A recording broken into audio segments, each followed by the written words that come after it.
الحج اشہر معلومہ جی میں مہینوں کا ذکر کیا، حج کا تو ایک ہی دن مقرر. مہینے اس لیے کہ خدا تعالیٰ نے حجاج کی حفاظت کی خاطر صرف خانہ کعبہ ہی میں امن کو لازم قرار نہیں دیا، بلکہ ان کے رستے پرامن بنانے کی خاطر 4 مہینے مقرر فرمائے ہیں، تاکہ ان مہینوں میں کوئی لڑائی نہ ہو کہیں بھی. جہاں تک اسلامی دنیا سے انہوں نے آنا ہے نا، جہاں تک اسلامی دنیا کا تعلق ہے اس کے متعلق تو قطعی بات ہو جائے گی کہ اگر کوئی آپس میں جھگڑے وگڑے ہیں، کوئی فساد ہو رہے ہیں تو رک جاؤ اور احترام کرو، تاکہ خدا کی خاطر چلنے والوں کے لیے رستے صاف ہو جائیں، ان کو کوئی نقصان نہ پہنچے.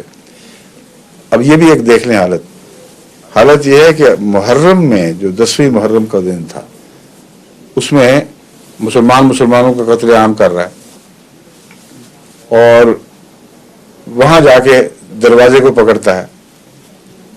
تضاد ہے. اللہ تعالیٰ کو کوئی انسان کسی طرح دھوکہ نہیں دے سکتا، اپنے آپ کو دھوکہ دیتے ہیں.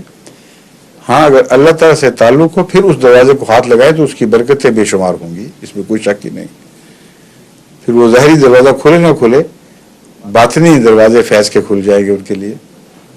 تو دروازہ سے مراد دراصل خدا کے فیضان کا کھلنا ہے. وہ اس کو سمجھتے نہیں اور ظاہری طور پر اس کو پکڑ کے بیٹھ جاتے ہیں، اس کا کوئی بھی فائدہ نہیں.